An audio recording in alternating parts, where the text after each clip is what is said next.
part of the Overton window range are listened to, people who propose crazy ideas at the two extremes are simply ignored, we now consider, well, how do you change an Overton window if you want to get something new and different through? The answer is there are several methods of doing what is described as moving the Overton window. People who want to hear about this should be reading Daily Costs, Red State. There are a variety of places where liberals and conservatives discuss moving Overton windows. They'll talk about things like gun control or Medicare for all, issues that are not necessarily ours, but the methods are the same no matter what the issue is. A central issue here is the distinction between rapid versus slow change. A good example of this is gun control. You may recall liberal groups trying, for example, to ban semi-automatic weapons or to ban so-called assault rifles at TD, etc. This would be a radical change. The history is that radical changes mostly don't happen, and if they do happen, they upset enough people that they get reversed. In contrast, over the past several decades, various pro-Second Amendment, pro-civil liberties groups have worked vigorously to chip away on restrictions on gun ownership one small piece at a time. And so ideas that once upon a time were very radical, like Vermont concealed carry, constitutional carry, the right to keep and bear arms as a fundamental civil liberty, those rights have one bit at a time been advanced through small changes quite successfully. So you can move Overton windows, but you have to think about how to do it. What does this mean for our Libertarian Party? People tend to vote on trust, not on issues. Yes, there are hot-button issues. If you are a radical anti-abortion candidate, you may have problems running as a Democrat. If you are radically pro-abortion, you may have problems running in some parts of the country as a Republican. But beyond those hot-button issues, people vote on trust. If they're told President Trump likes this issue, and they're Republicans, they'll think better of it. If they're told President Obama likes this very same issue, and they're Republicans, they're more likely to become against it. They're using the party and trusting the party to decide what they should be thinking. Having said that, where does that leave our party? Our party faces two sorts of Overton windows. There are issues windows, and there's the trust window. The issues windows are that at some point our position on one topic or another may be outside the range that people are willing to support. In that case, it's an obstacle to getting people to vote for us. That's not to say that we should change our stand. After all, once upon a time, we advocated for private gold ownership, but that's no longer an issue in America. But you should realize that there are issues windows. The more important window is the trust window. People tend to think, well, I could vote Republican or Democrat, and that's all the parties there are. Our challenge is to convince people, first of all, that voting Libertarian is a legitimate choice. And since it is a legitimate choice, it is perfectly all right to vote Libertarian. How do we do that? We identify the issues where we hold the stand that most Americans agree with, and the other two people don't. Yes, there are such issues. Marijuana legalization. Ending the foreign wars on almost every place. Ending CIA, NSA, and TD, etc. spying on everything, including this recording. Those are all issues where Libertarians are supported by the majority of the American people, and the Republicans and Democrats are opposed. And what we need to do to build trust is to emphasize, if you support us, if you support these issues, we are the only game in town. And by doing that, we expand the trust window. Once the trust window is expanded, the issues windows can follow along. As Libertarians, we believe that it is usually the case that the free market will give us positive results. They may not be the best possible results, but they are results that are hard to beat using schemes that can't turn worse on us rather than better. And maybe that's as good as you can do. But we apply competition to goods, we apply it to services. Why should we not also apply it to the political arena? There's no reason to insist that getting a presidential candidate on the ballot everywhere is the one correct strategy. Indeed, our national party is given a wide range of things that it should be doing, and it could choose to concentrate on one or the other. Instead of concentrating on presidential candidates on the ballot, we could, for example, concentrate on local groups. We could concentrate on assisting people in creating think tanks. We could concentrate on forming affinity groups, people of similar opinions who are willing to support libertarian solutions. There are a vast number of things which we could be doing, and they could compete with each other more than they do now. On the same line, when we have people advocating for particular ideas, instead of insisting on ideological purity, we could say that there are different ideas on what the libertarian future will look like, and we should support them. We currently do that in the abortion plank, and perhaps the qualifier in the abortion plank, the first half of the sentence, could be moved to apply to our entire libertarian political platform, so that we agree to say, here's our platform. Most libertarians agree with most of these positions, but there's no guarantee that any particular libertarian supports any particular one of them. That might eliminate a great deal of infighting, allowing us to focus on doing politics rather than taking potshots at each other. At least that's my opinion. And now we reach affinity groups. Hypothetical affinity groups like the Benjamin Franklin Brewers, the John Adams Publishers, the Science Fiction Authors for Liberty. People with a common interest and some general tendency to support our position. The key point of an affinity group is that it has a certain leadership set, people who are reasonably libertarian and will push the group in that direction. But they do this in a way that doesn't offend, so that they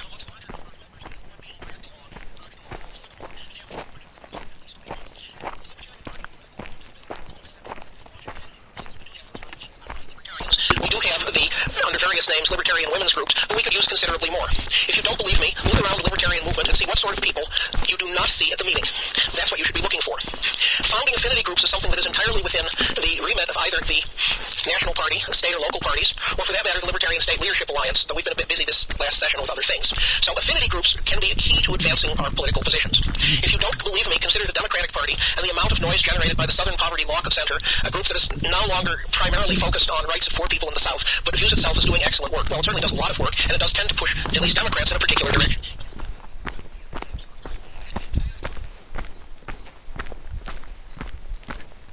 I emphasize that there are two sorts of Overton windows we must overcome. We must overcome the trust window. We must convince people that it's okay to vote libertarian, and in some cases we need to overcome the issues window, namely people don't agree with us. I emphasize that the way we overcome the trust window is to identify issues where most Americans already do agree with us and disagree with the duopoly party. That's where our advantage is, and that's what we need to exploit. If you want to take away from everything I've said, it's to remember, people vote on trust, not on particular issues, at least as long as you don't take them too far outside their Overton windows into something that's a real hot-button question. I'm George Phillies, chair of the Libertarian State Leadership Alliance. I hope you've enjoyed what I've had to say, and I hope you enjoy the rest of this convention.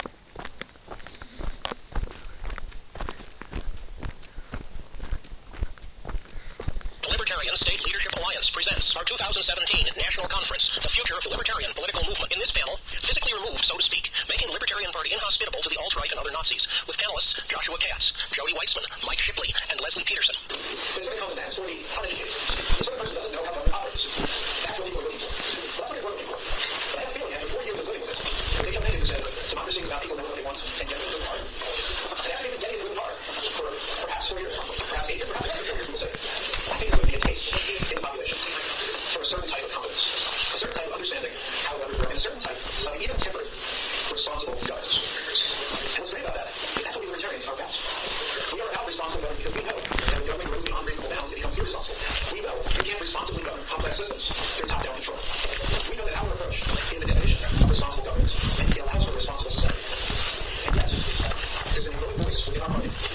We hear louder and louder, not too loud, also very loud. And we need to be more like the people who are taking over our national government. We need to be more like the alt-right, the hate-filled movements, the populist movements that are taking control in Europe, in America, to some extent, now France, but almost France, almost over. We see them coming into our party. Why? Well, because everyone knows Trump's not going to be president, from their perspective. Everyone knows he's going to, as they say, sell out to the establishment. And here, things like allowing people in one country to trade with people in another country, or things like that. How do you allow that to happen? Allowing people to walk across imaginary lines. They're afraid it's going to be taken over by their establishment. And do these things, the Washington Consensus. And this is the Washington Consensus on trade is what we agree with. How often do we agree with the consensus? But this is what we do. And so, when everybody's going to cave, and they're going to need, and they discovered they have the numbers to elect the president. Not popular, but in the election impact, they have the numbers. They discovered that. So what's the missing ingredient? And they can't have someone good enough for the Republican Party from their perspective. They're going to have to do it on their own. How do you do that? They have the numbers. What's the one thing you need? A party. And ballot access. And who's got ballot access? Only us. And who's welcoming? Only us. And who's got access can you take very easily? Well, that must not be us. Because we must be the voice, not just for competence, but for freedom. We must be the voice for trade. We must be the voice for immigration. We must be the voice against the rising authoritarianism that's crossing this world. We cannot be a ticket to the ballot for fascists. And fascists are not welcome on the anti-fascist ballot line. And that's why this is no letter. And they go on around this topic tonight. So what we're going to do now is introduce my panel and have them pass the microphone down and say a little bit about who they are. We have a few prepared questions and topics, and then we're going to open it up for questions from the audience, so we can make sure everyone's questions are understood and answered. Hi there, my name is Jody Weitzman, and a little background, I have been somewhat a libertarian pretty much since I'm about 10 years old. I was 10, Captain America was sitting in a spinner rack. I picked it up. I don't know, I liked the cover, I liked the star, I liked the action. Captain America 130 is one of those. My dad said to me, that's Captain America, Jody. He fights for freedom. And I went, hey. And I said, I'm going to fight for freedom. And I literally, in one way or another, been searching to understand what freedom is and how to promote that my entire life. When I was in school, the first books teachers handed me was, here's this dystopian book, Jody, Anthem. I didn't really know about it. I just knew that I was the guy to hate these things with, to start these conversations with. Whether it was Heinlein, whether it was Bradbury, it was about dictatorship in the world, you bring it up to Jody, you have something to say about it. So I was about 19, I became a Jacobist person, I became a libertarian, I began to get more active. I finally got involved just before the Harry Brown campaign. I was the treasurer of a local candidate here in Connecticut, and I did some volunteering as a Harry Brown got out, I really kept on joining the party, and I became disillusioned with politics very quickly. So back in coming, I got philosophy, I was the beginning of the idea, people started talking about this stuff. And I began to see, in the early stages of what we're talking about, I began to see that we know libertarianism was right, but I began to see a lot of people who were very anti-liberal. They were libertarians in the basic words, but at the same time, they were conservatives in their anti-liberalism, the anger and hostility toward one side and not the other. And they were funny because I had been this libertarian, they never felt comfortable with my whole life, and then all of a sudden, there were these folks in the family, not all right, sharing my things, it was interesting. I've seen this grow, and I've seen with Trump that they got bolder and louder, and to the point where now there's almost a self-righteousness about it. And there's a spectrum, because on the one hand, you want to love people, you want to love people, you want people to come in, and we know we're going to get a lot of people that are edgy, and we know we're going to get a lot of people that have pop views, but I do think that we have to be, as ambassadors for liberty, as politicians, I think we have to move on.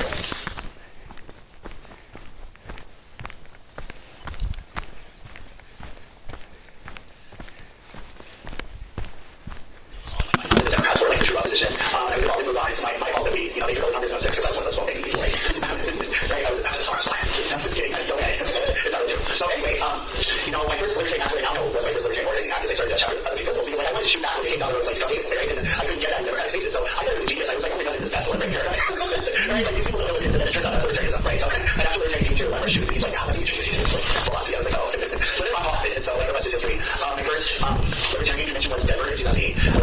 So that was kind of more pretty, but anyway, then, the rest is history. I'm now sitting as chair of Allied Libertarians, which I did for 3 years now. I'm a state party secretary, and I am my county party secretary, and numerous other projects and various libertarian agencies and stuff like that. So, thanks, it's great to be here today. Hi, my name is Leslie Peterson. I started my libertarian journey as both a second-generation libertarian and recovering Democrat, trying to put that together, but it happened. I've been a libertarian for about 10 years now. It started with a gift of Atlas Shrugged from my 18 lit teacher when I left high school, and continued on into Judgism and Ron Paul, and now I am the outreach chair of Allied Libertarians. I am in the Parliamentary Caucus. I am in the Audition Caucus. I've worked with my county and my state and the national party. I am here serving on the panel and we'll be doing another talk for great hearing later this afternoon. I'm going to start with Leslie today. Leslie, what are we worried about? Why should we be worried about this in the first place? We're libertarians. Our philosophy isn't it inherently invulnerable to these alt-right, hate-filled, populist, anti-trade, anti-immigration conspiracy theory, whatever you want to call it? Aren't we vulnerable to that? I mean, I wish I could say that we were invulnerable. Our philosophy is invulnerable, but our movement is not. We've gotten to a place in our movement where we value free speech over our principles. We allow people to talk about all their odd views, which we all have our own odd views. I'm part of the Audition Caucus. I don't think I can tell you anything about odd views. But just because somebody is talking about a non-mainstream view doesn't mean that that non-mainstream view aligns with our philosophy. But as libertarians in our desperate struggle to grab formal membership, we allow people to come in and say what they want without any care to whether it aligns with our principles and our philosophy. We've seen this. We had a couple earlier this year in the state convention, people coming in and speaking in the name of free speech, in the name of open debate, but hosting people whose ideas do not align with our party politics and our philosophy. This open and welcoming stage we have is easily misconstrued and easily taken over by groups who have organization. They are organized, so they are determined, and they have a plan to take us over and to use their power access. So we are very vulnerable to this unless we've got a firm grasp on our party philosophy, and we don't let other people take that from us and insert their own in there. So yeah, I definitely see a vulnerability that's been pre-existing for a while. So there's actually, I mean, this is just hypothetical. There's after this, the 80s and 90s with the libertarian and some of the different rights that were made. And just to echo kind of Leslie, we do want to grow, we do want to succeed, right? And so there was this idea that reaching out to small government conservatives, disenfranchising people on the right was a helpful idea, right? Because small government, big government, there is some overlap there, right? So I think maybe a combination of inadvertently and deliberately, right? The rhetorical framework that is appealing to those people that were being reached out to during that time contained the seeds of what is resonating with alt-right personalities today, right? So we have this sort of rhetorical history of downplaying some issues and lifting others up in order to appeal into that, that Venn diagram space that was so helpful at the time, right? So it's also successful. Like, we have narratives that have been around for so long that we don't even realize, how much more room there is. So yeah, so that makes us vulnerable in a lot of ways. When I think about our vulnerability, I think about the size of our problem. We're a very small group. Oh yes. Small groups are easily taken over. They're easily corrupted by organized, thoughtful movements and charismatic movements. We are prime terror. We are also a little heuristic. We are also a little insular. We have our own little bubble. And kind of in a sense, in that regard, we're the anti-political party. So we don't know just how dirty people are in the outside world. And we like to think that all humans are rational creatures. There are actually humans who have decided not to be. And fascist and Nazi movements, that's their stock in trade. Their stock in trade is anger, emotion, hot takes on everything. We do that. And sometimes it's cool. Like, it gathers people with their emotions and passion. Because passion is a great way to get a conversation going. But once that conversation is going, that's when the manipulator comes in. And starts to move it that way. And that's when you'll see the xenophobia comes in. That's when you'll see the anti-Islam comes in. That's when you'll see these little side things come in. The problem is, it's not either or. What you're looking for is excess. And that excess is a danger. But you don't know what that is because everything's different for every person. That kind of stuff is what makes us vulnerable. And